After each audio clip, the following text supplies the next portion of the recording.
And our final rumor this week is that the Pokémon Company is looking for someone to make a big-budget, live-action Pokémon movie. They're auctioning off the rights, and the big three names include Sony Pictures, Warner Bros., and the front-runner, Legendary Entertainment.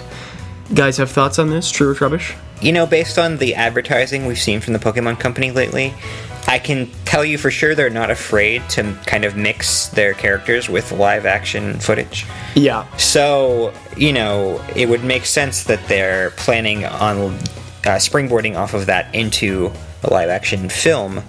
So, I'm leaning towards true. All right. Yeah, I think this would have been a lot harder to stomach if it hadn't been for the Super Bowl commercial they aired and the incredible reception it received.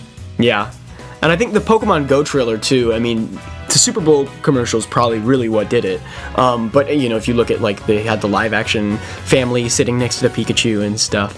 And I think those looked really good.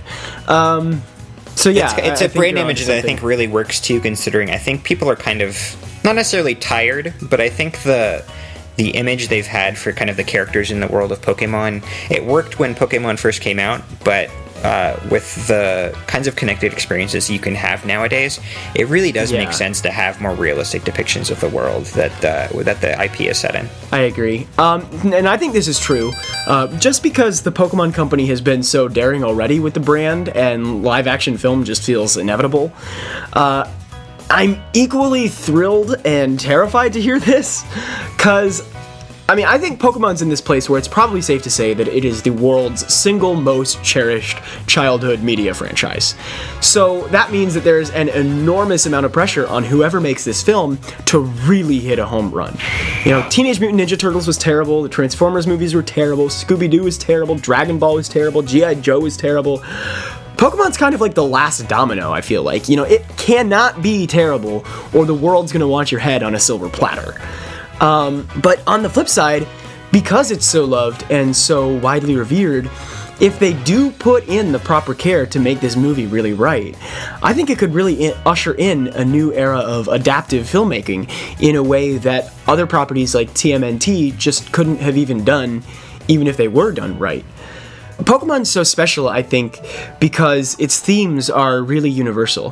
Finding your way through the world without adults talking down to you, healthy respect for the people around us, most importantly, of course, loving the creatures who live on this world with us and growing alongside them through good times and bad. And the franchise as it is, I think, conveys those themes in a way that feels really natural and honest and heartfelt. Ash may be an idiot, but he's forging his own way. He's forging his own way. And the series lets us see all of these relationships with all these Pokemon that he has. The games communicate those themes by giving us those relationships. We're the ones fighting. We're the ones adventuring. We're the ones becoming the champion.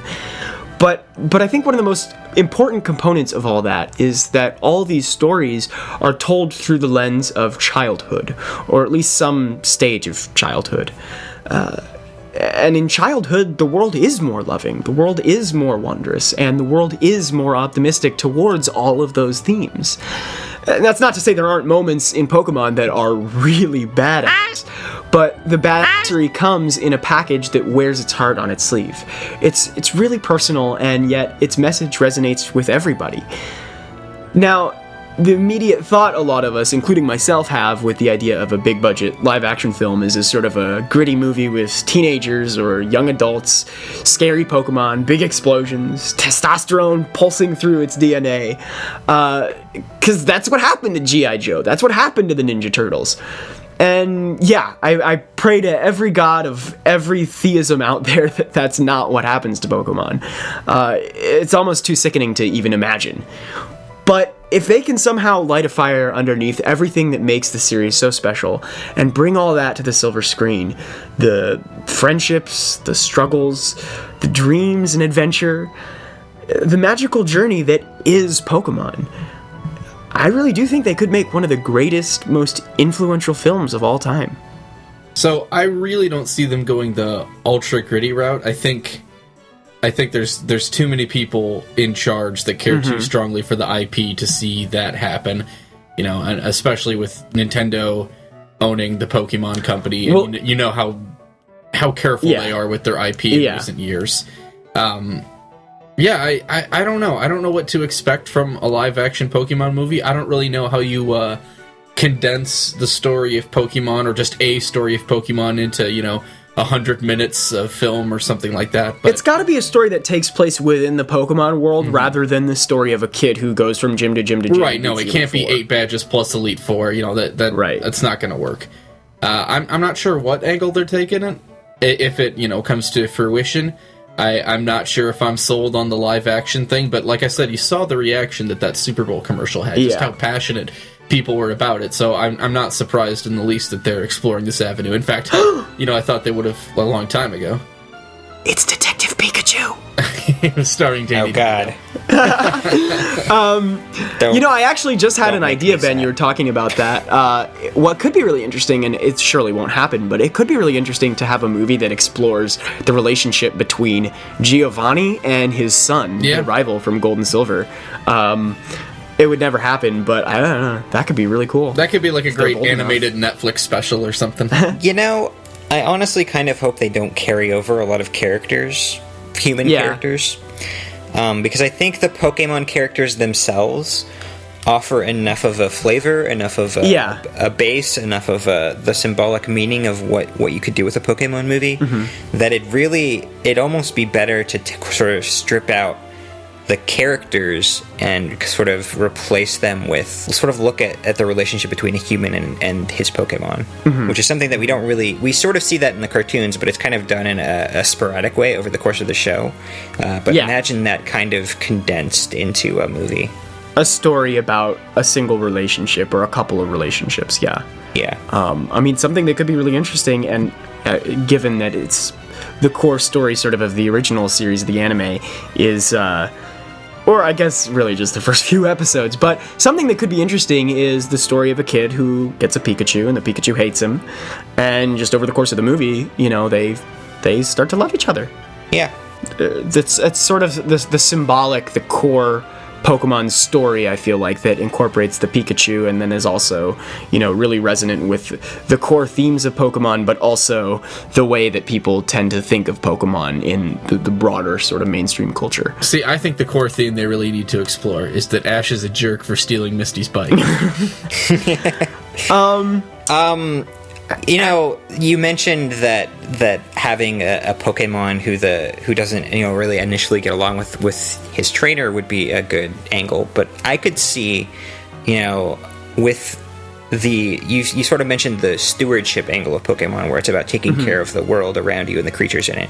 I could see it sort of starting off with Team Rocket doing something nefarious that causes a wounded Pokemon to show up on a kid's doorstep, and they sort of foster a friendship, and then he goes and, I say gets revenge, but that's not really the tone they'd take. Right. I think so. The core through line that I'm hearing in all of this is that it needs to be an intimate movie. It can't be about Team Aqua and Team Magma trying to take over the world. It can't be about N trying to make his own universe, or Getsus or whatever, or Team Plasma, whatever the hell all those stories are. Cyrus. Yeah. And that's... looking at it from that angle, that's something that a lot of these kind of bad adaptations don't really do very well, is they don't do the personal angle well. Yeah. Meanwhile, you see a lot of really good adaptations, like the Marvel movies, where they really do try to focus on the personal angle. The character interactions. And just characters in general. So I think that really could be the secret sauce. Yeah.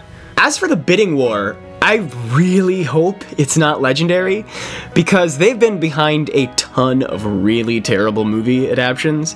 And I think they're probably the most likely company to do exactly the stupid that cannot happen to Pokemon under any circumstances. Unfortunately, they're apparently the front runner in the bidding war, so I'm just going to filter that out of my mind and say I really hope Warner Brothers picks it up. And the reason for that is Warner Brothers is the home of Phil Lord and Chris Miller, who made the Lego Movie. And I think that that's actually a great example of the kind of care that they need to give Pokemon. Because Lego is something that you hear they're making a Lego movie, and you think, well how the could that possibly be anything but a disaster? And then here they go and they turn it around and deliver a movie that not only treats every LEGO character who appears in it with amazing honor, but a movie that really tugs at the heart of what LEGO itself is and what LEGO's meant to everyone who ever used them. In many cases, people who saw the movie didn't even realize how special LEGO was to them until the movie unearthed it.